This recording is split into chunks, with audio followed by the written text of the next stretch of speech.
E aí, tudo certo? O professor Davo Azevedo aqui na área com você. Hoje nós vamos falar sobre poder de polícia, tá? Essa aula aqui é muito especial, muito importante, porque, assim, de poderes administrativos que nós temos cobrados em concursos públicos, disparado o poder de polícia é aquele que é mais exigido. Até porque também é aquele que traz mais características, mais detalhes aí pra gente observar. Então vai tornar ali a vida do nosso examinador, né, muito mais fácil, porque ele pode trazer uma gama de questões aí referentes a falar do poder de polícia, tá? Tratar de poder de polícia necessariamente é tratar de uma condição, de um poder que está na mão do Estado desde o surgimento da relação Estado-sociedade. Na verdade, o pensamento é o seguinte: quando o Estado exercia o chamado Estado de polícia, né, aquela ação em que o Estado agia, atingindo o direito de todo mundo, e a decisão dos administradores à época, né, os soberanos da época, nem passava por lei, simplesmente a intenção que eles tinham produzia automaticamente um ato. Então ali a gente tinha o chamado Estado de polícia, em que a administração pública ela tinha um poder sobre a sociedade, em tudo que o Estado falava se tornava ali uma obrigação, se tornava uma regra. Essa ideia de Estado de polícia é que trouxe o surgimento desse nome poder de polícia que a gente utiliza hoje em dia, tá? Só que qual é o problema? Quando você utiliza essa terminologia poder de polícia, muita gente dá um estalo e começa a pensar, tá falando da polícia militar? Tá falando da polícia federal? E é exatamente esse problema que a gente não pode ter na prova. Quando a gente fala em poder de polícia, necessariamente nós estamos falando de uma polícia que não é necessariamente a polícia que você costuma ver atuando o tempo todo. Na verdade, nada impede que essa polícia também exerça esse poder, tá? Nada impede. A questão é que você precisa saber diferenciar muito bem a atuação de um lado para o outro. Porque para a gente poder fazer isso e para poder fazer uma diferenciação eficiente, observe o seguinte. Nós temos no Brasil dois tipos de polícia. A polícia administrativa e a chamada polícia judiciária. Quando você fala na polícia administrativa, é aquela polícia que vai conduzir, vai determinar regras gerais a serem respeitadas pela sociedade para poder atingir determinado direito, para poder utilizar-se de uma determinada propriedade. E, seguindo esse regramento, a sociedade atendendo essa demanda, ela possa usufruir daquele direito, né, de forma plena, e mesmo assim, após a conquista da autorização do Estado, vai sofrer uma fiscalização constante e que pode gerar até mesmo uma punição. Então, se você notar, a polícia administrativa ela é uma atividade preventiva, em que você determina as regras e condições, né, de conduta, e também repressiva, porque eu posso punir. Quando você fala na polícia judiciária, você está falando de algo que vai agir mais ou menos da mesma forma. Ele também vai ter ali o lado preventivo, através de lei, estabelecendo restrições, também vai ter a penalidade, né, a parte mais repressiva. Porém, a polícia judiciária atua lá no Código de Processo Penal. Vai atuar em investigação criminal, vai atuar para analisar ilícitos penais. Hoje, uma das formas mais clássicas de você separar a polícia administrativa e judiciária é que a polícia administrativa ela incorre na análise de infrações da relação administrativa em si. E já ao passo que a polícia judiciária vai agir no ilícito penal necessariamente. Então você estuda mais lá no penal, no processo penal, você vê essa polícia atuando. Outra forma de diferenciar, a polícia administrativa ela age sobre direitos e liberdades individuais. Já a polícia judiciária não, ela vai agir sobre a pessoa em si, né? Enquanto a polícia administrativa vai sobre bens, liberdades, a polícia judiciária é sobre a pessoa efetivamente, sobre um indivíduo em si, tá? E assim, o que a gente costuma ter um certo cuidado? Porque tem doutrinador que vai dizer para você, olha, uma forma de separar a polícia administrativa e judiciária é que a administrativa ela incorre, né, ela comete atos preventivos e a judiciária repressivos. Só que isso é extremamente incorreto, porque você vai ver a polícia administrativa reprimindo também e você vai ver a polícia judiciária prevenindo também. Então isso não tem muita lógica, tá? Não use essa distanciação. Tanto a polícia administrativa, que é a nossa do poder de polícia, quanto a polícia judiciária, que é a lá do processo penal, do efeito penal, elas vão ter funções preventivas e repressivas, não me importa, beleza? Então, o que você precisa levar para a prova de importante? Qual é o conceito do poder de polícia para nós, que é essa polícia exercida pela chamada polícia administrativa? O poder de polícia é o poder que a administração pública tem de restringir liberdades e direitos individuais, acesso a bens individuais em prol do interesse público. Então, a ação do poder de polícia, ela vai atingir você como pessoa, você como indivíduo, no seu direito, na sua liberdade, até mesmo nos seus bens, para poder atender a uma demanda de interesse público. Então, um exemplo, você pode dirigir à vontade, não tem problema. Só que a partir do momento que você estiver dirigindo, você tem que ter uma autorização do Estado para isso. Né? Você tem que ter lá a sua carteira de habilitação. Se você tem autorização do Estado, beleza, utilize-a e comece lá a utilizar-se desse seu poder efetivamente. Se você começar a andar acima da velocidade estabelecida na via, você vai sofrer uma multa, você vai sofrer uma punição. Então você tem tudo isso, é o espectro de atuação do poder de polícia. Tanto na parte de consentimento, da concessão ali, da autorização, quanto até mesmo na punição. Tá? Então, um outro caso, por exemplo, quando você verifica ali as empresas tipo Inmetro, que vão fazer a validade ali da qualidade de determinados produtos, se atendem aquelas normas estabelecidas anteriormente de qualidade. Se não atender, nós vamos te punir. Se atender, beleza, você vai gozar do seu direito livremente. Então, esse é o poder de polícia. O poder de polícia nosso não é aquele que vai investigar um crime. Ah, o cara cometeu aquilo, vamos ver, vamos investigar, vamos levantar prova, vamos levar para o juiz. Não é isso. Tanto que aqui, eu não vou nem levar para o juiz, aqui a gente vai resolver internamente.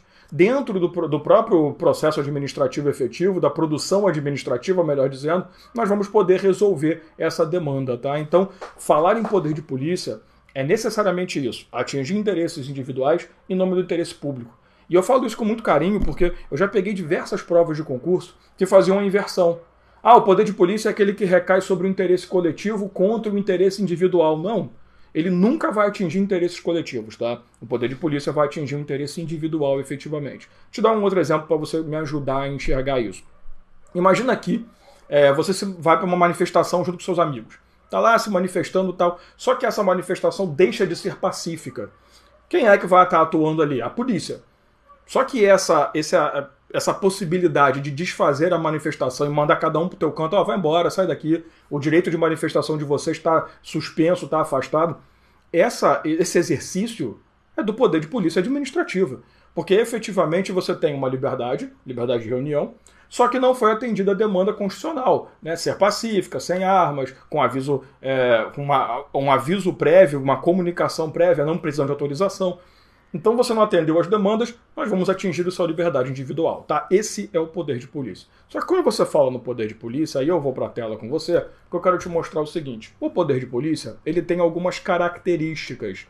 E essas características, vou escrever porque minha letra tá bonita hoje. Elas são, primeiro, o poder de polícia, ele possui como característica a discricionariedade. Ele é discricionário. O que significa para nós? A gente já viu isso algumas vezes, né? Então, o que significa ser discricionário? Significa que o agente público, ao agir com o poder de polícia, ele vai ter uma margem de escolha na sua atuação. Principalmente aqui, né, na parte de punição, na parte de aplicação de uma sanção ou penalidade. Qual é o problema? Essa característica ela é muito criticada e não à toa. Porque se você parar para analisar, você falar que o poder de polícia é discricionário é como se você dissesse que o agente público ele pode olhar aquela condição, aquele fato e agir se achar que deve. Ah, não, isso aqui, pô, na boa, eu sou fiscal de vigilância sanitária, tranquilo. Esse restaurante aqui é do meu vizinho é parceiraça. Pô, tá doido, não posso fazer isso com ele. Então eu não vou agir. Não, você não tem isso. Um agente público ele vai ter que agir sempre, isso não tenha dúvida. Então, assim, a atuação do agente público ela sempre será vinculada, isso é garantido. Como que ele vai exercer o poder de polícia é que pode ser discricionário. Porque até nisso há crítica e a crítica tem razão.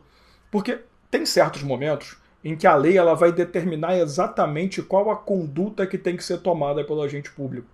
Então tem umas situações em que a lei vai prescrever a norma, né, vai prescrever a condição de exercício do direito, e vai dizer, se você, agente público, encontrar essa condição desrespeitada, você tem que agir dessa forma, ponto final. Então você não tem tanto assim essa margem. Então, ainda é comum a doutrina hoje falar que o poder de polícia é discricionário. Mas toma cuidado que essa discricionariedade ela é muito mitigada, né? Porque a própria lei em vários momentos vai determinar uma conduta prévia estabelecida. Só que assim, normalmente a função de fiscal ela representa para você grande parte do poder de polícia que a gente estuda e representa para você boa parte dessa ação discricionária. Um exemplo que eu adoro trabalhar, o fiscal de vigilância sanitária, para mim, é um grande exemplo do nosso trabalho. Que a partir do momento que esse cara chega num restaurante e vai fazer uma verificação de conservação de produtos, de limpeza, de local, de manutenção e blá blá blá, aquele monte de coisa que o fiscal tem que analisar, ele se deparar com uma situação em que há um desrespeito à norma, mas o desrespeito não é tão absurdo, não vai levá-lo a caçar a licença de funcionamento daquele estabelecimento, por exemplo. Então o cara pode olhar aquilo e pensar, pô, né, nesse caso aqui eu acho que uma advertência resolve, eu acho que aplicar uma multa já está tranquilo. Então ele não vai precisar chegar chutando a parede, chutando a porta e falando, sai fora, pô, eu vou fechar isso aqui, seu corno. Não é isso, o cara vai chegar de boa, falar, olha só, vamos conversar aqui. Pô, cara, dá uma ajeitada aí, os produtos estão mal conservados, pô, tem produto ali fora de validade, tudo bem, tá fechadinho, lacradinho, mas mesmo assim, pô, cara, presta mais atenção.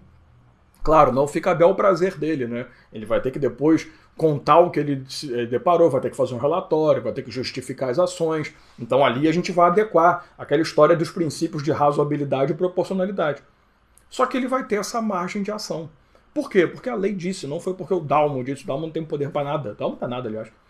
Então ele vai chegar para você e vai falar, olha só, você pode exercer de tal forma. Então, sim, o poder de polícia a gente aceita como discricionário, não à toa, tem muitas críticas, mas até hoje a gente segue esse pensamento.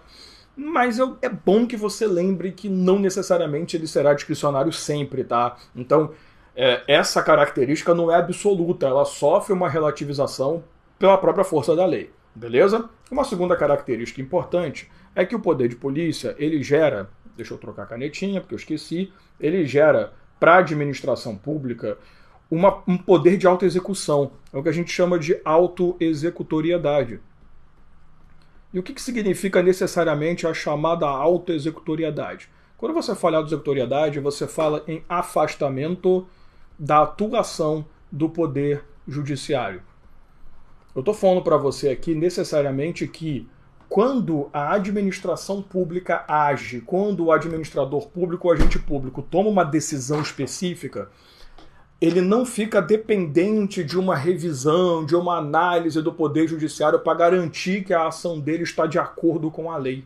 O Judiciário ele não vai se meter a princípio. Não estou dizendo que a conduta dele não possa ser revisada judicialmente. Eu estou dizendo que, ao tomar uma decisão, aquele agente público vai produzir um ato que vai ter efeito automático. Eu não preciso dizer, olha, o agente público veio e me multou, só que essa multa não vale de nada. Essa multa só vai começar a ser cobrada quando um juiz bateu a marca. Mentira.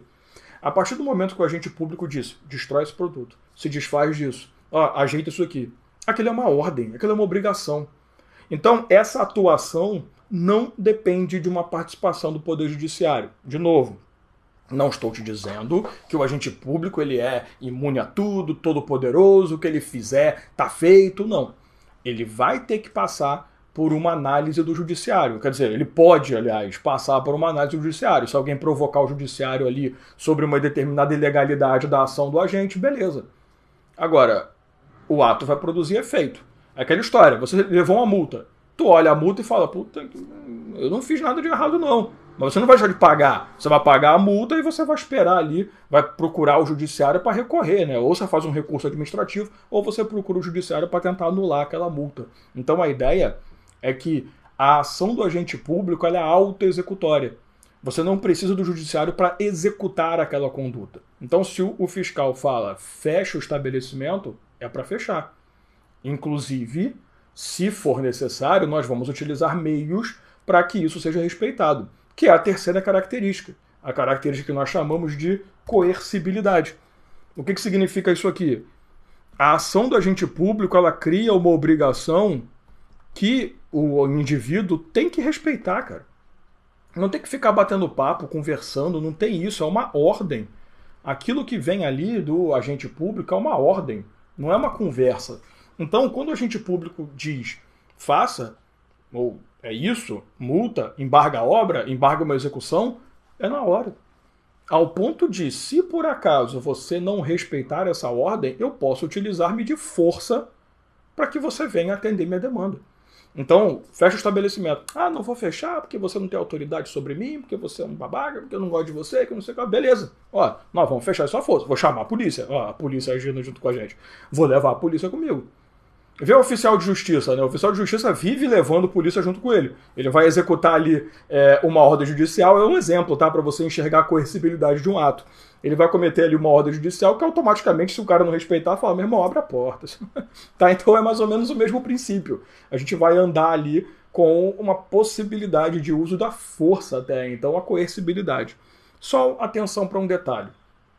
Nem todo ato administrativo, ou melhor, de regra, todo ato administrativo é ato administrativo, ato do agente público, né? Eu estou entrando já no outro assunto que também acaba se juntando aqui, mas o poder de polícia, ele é auto-executório sim.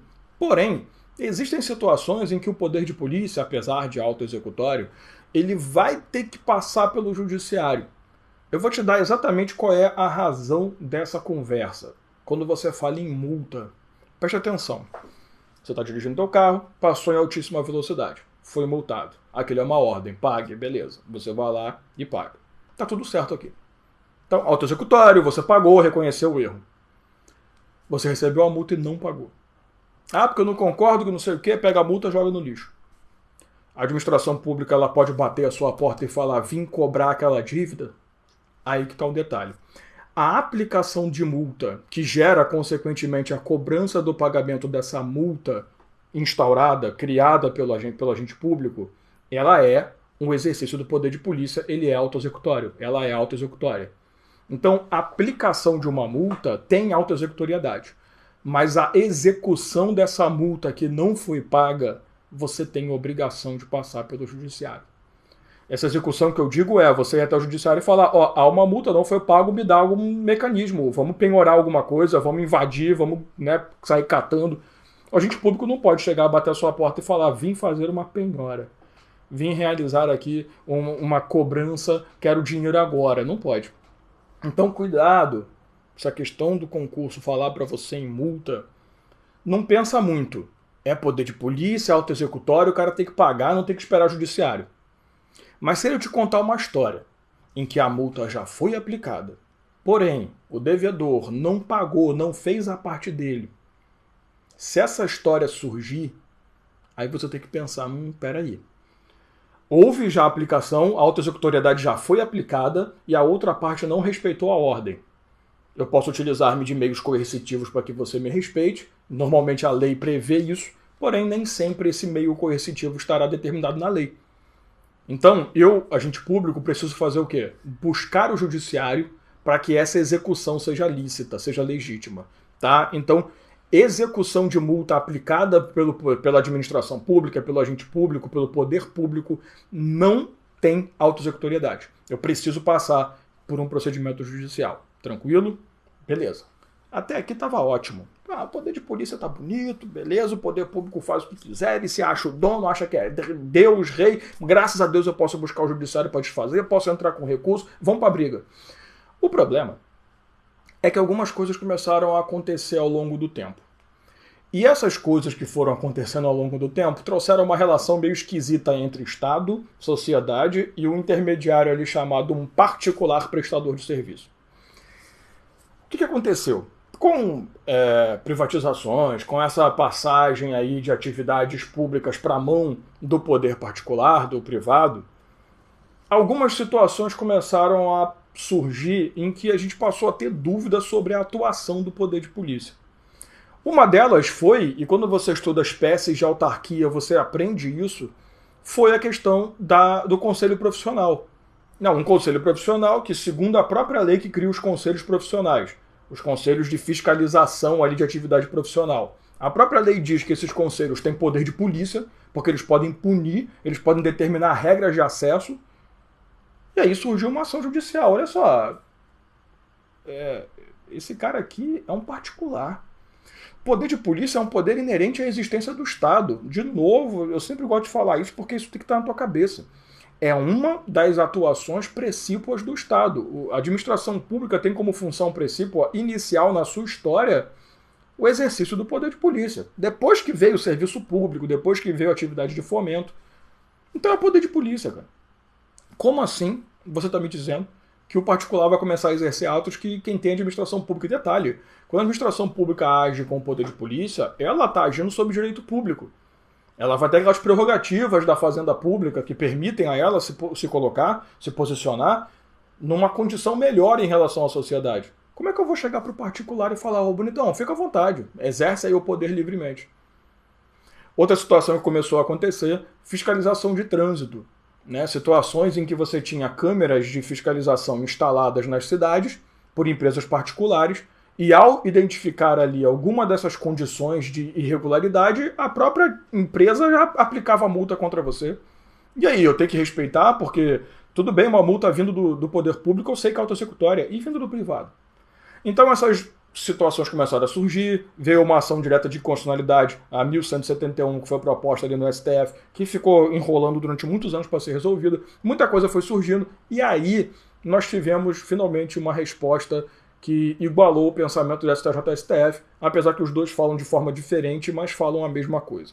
Qual é a ideia? A pergunta é, eu posso delegar o poder de polícia para um particular? E a resposta é, depende. Né? A resposta mais comum do direito no mundo, né? Depende. Vamos fazer o seguinte? Para que eu possa te responder isso, eu preciso te contar uma coisinha chamada ciclos de polícia. Porque o poder de polícia, ou também chamado ciclos do poder de polícia, ou simplesmente etapas do poder de polícia, tá? Os ciclos de polícia são 4 situações, 4 condições que vão fazer com que o poder de polícia seja devidamente materializado. Primeiro, o primeiro ciclo, a primeira forma, a primeira etapa para o poder de polícia se tornar efetivo é o ciclo de ordem, ou também chamado por alguns de ciclo de norma. O que esse ciclo aqui diz para você? O poder público ele vai determinar as condições essenciais para que aquele direito, aquela condição seja atendida, aquela liberdade seja usufruída pelo indivíduo, aquele acesso ao bem seja válido pelo indivíduo. Então a primeira coisa, o primeiro ciclo é o poder público sentar e pensar, vamos estabelecer aqui as condições, as regras, as normas que vão reger tal direito, tal liberdade, tal bem. E quando eu falo bem, tá, eu falo em uso de propriedade, uso de bens, tá? Por exemplo, eu quero dirigir. Pô, um direito meu, eu quero dirigir, pô, eu quero ter minha carteira. Beleza, então o poder público definiu. Para você ter uma carteira de motorista, tem que seguir isso, isso, isso. Então o primeiro ciclo foi resolvido, ciclo de norma. O segundo ciclo é o chamado ciclo de consentimento. O ciclo de consentimento é aquele momento em que a administração pública, o poder público, ela vai pegar a sua conduta, olhar a norma e ver se eles estão devidamente adequados. Se estiverem adequados, você recebe uma autorização para o exercício do seu direito, liberdade ou uso do seu bem. Então o consentimento é o momento que o Estado fala, perfeito, você atendeu a todas as condições estabelecidas na norma e você pode usufruir do seu direito normalmente. Então, de novo, mantendo aí a história, você quer dirigir legalmente, licitamente, sem problemas? Faz aí autoescola, passa nas provas, tudo bonitinho, passou em tudo, fez a prova lá do computadorzinho, fez a prova prática, beleza. Então, ó, estou consentindo, toma sua permissão para dirigir, né, aquela temporária, até depois virar sua carteira nacional de habilitação efetiva, toma sua habilitação temporária, depois a gente transfere, porque você ainda está sob a norma, né? Habilitação temporária, até depois de você chegar no definitivo. Beleza? Estamos consentindo com você. Depois desse consentimento, é óbvio que o Estado também não vai lavar as mãos e falar, beleza, temos mais um motorista no mundo, deixa ele à vontade. Claro que não, porque nós vamos para o terceiro ciclo, que é o terceiro ciclo, é o de fiscalização. No consentimento, eu só te autorizei porque eu percebi que você atendia ao estabelecido na regra, nas normas. Porém, eu preciso verificar se você se mantém de acordo com a norma. Porque pode ser que condições posteriores aconteçam em que você estava devidamente enquadrado na norma e não está mais. Beleza, você tem sua carteira. Renovou? Não, não renovei. Nós estamos fiscalizando. Opa, sua habilitação está vencida. Ih, rapaz, nem tinha percebido. Sim, está vencida há 18 anos. Só? Nem notei. Obviamente que você acaba de se desenquadrar. Então, não é também se enquadrar na norma, na conduta, na ordem uma vez só. Você tem que estar sempre de acordo com a legislação. Se eu te pego, se eu te fiscalizo e percebo que você não está respeitando a norma corretamente, eu vou para o último ciclo, que é o ciclo de sanção ou penalidade. Nós vamos aplicar lá no que a norma determinou como punição específica para o cara que transgrediu ali na regra. Como que você tem que trabalhar isso aqui para a sua prova? Você precisa enxergar o seguinte: consentimento e fiscalização, eles são chamados atos de mera execução. Por quê? Porque quando você consente ou quando você fiscaliza, você não está fazendo nada demais. Agora, você definir regras e você aplicar punição, aí é outra conversa. O que STF e STJ dizem? Atos de mera execução são delegáveis. O ciclo de norma e o ciclo de punição é que são indelegáveis. Aí é que entrou a história. Por que no caso do conselho profissional, que é uma instituição privada, ela ainda pode definir regras, né, estabelecer regras, inclusive punir?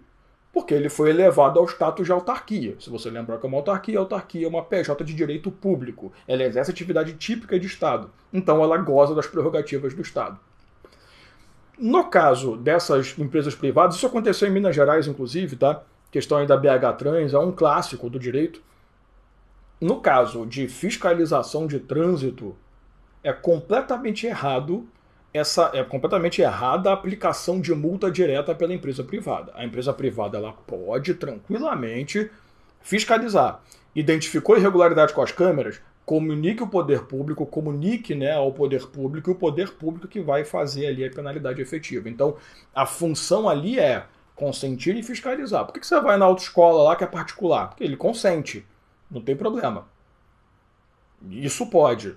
O que não pode é você delegar para a autoescola. Diz aí quais são as regras. Quem faz isso é o Detran. Quem faz isso é o poder público, né?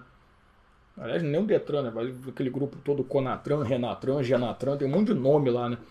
Vai pro CTB, que é legal pra caceta. Ou seja, a partir do momento que você tem o poder público, a norma ou a penalidade acontecendo, o poder público tem que estar presente. Então, o que acontecia em Minas Gerais? A empresa privada ela identificava a multa, a conduta ilícita, irregular, e já aplicava a multa. Isso não pode.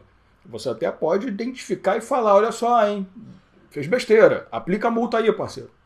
Aplica essa multa. Tá? Então, tanto o STF quanto o STJ hoje eles concordam com esse pensamento. Eu só posso delegar parte do poder de polícia. Não existe, é impossível a delegação total do poder de polícia. Eu posso fazer uma delegação parcial. Delegação parcial é essa que refere-se especificamente a 2 ciclos de polícia, consentimento e fiscalização, ou seja, atos de mera execução. Então a sua prova pode chamar assim, a delegação de atos de mera execução. Atos de execução, perfeito. Isso já abrange consentimento e fiscalização. Beleza? O que não pode é você sair ali delegando tudo. Em 2019, inclusive, a Anatel, o que ela fez? Ela passou para uma empresa privada o poder de aferir, não auferir, mas aferir qualidade de transmissão de internet, de rede e tal, de serviços de telefonia e telecomunicações, e passou para ela e falou assim, ó, você que vai fiscalizar, você que vai verificar se está de acordo. Mas, queridão, você não pode aplicar multa. Se você encontrar irregularidade em qualquer empresa, você me comunica. Que aí eu, como uma autarquia, posso fazer isso. Se você lembrar no caso lá em que a Anatel mesmo ela suspendeu venda de chips pelas operadoras no Brasil, lá em 2015, 2015 não, foi antes, 2013, 2012 por ali, porque os caras estavam vendendo chip à torta e à direito, mas não tinham uma rede adequada para receber aquele monte de número de telefone. Então eu falo, amigão, olha só, vocês estão suspensos, a punição é suspensão, e enquanto vocês não apresentarem um plano de reestruturação de rede, um plano de ampliação de rede, nem conversa comigo. Então, ali é importante você identificar que ali foi a própria Anatel que fez. Agora não, em 2019 houve essa transferência para uma empresa privada. Essa empresa privada ela pode tranquilamente, porque é fiscalização. Então ali e acaba sendo consentimento, que se ela verificar que está tudo certo, ela vai consentir com a manutenção da licença, da concessão do direito. Ela passou a fiscalizar tranquilamente. O que não pode é que essa empresa aplique multas, aplique penalidades. Então, é função dela fiscalizar e controle e te denunciar. Falar, olha só, aquele cara está fazendo besteira, aplica a multa nele. Beleza? Então é isso. Então o poder de polícia é um assunto extremamente importante para a sua prova. Tem muitos detalhes para a gente falar, mas se você enxergar, não é um assunto difícil, né? Eu acho que deu para a gente matar bonito aí nessa aula e você ir preparadão para a sua prova, beleza? Então valeu, obrigado aí pela sua paciência mais uma vez e a gente se vê numa próxima oportunidade.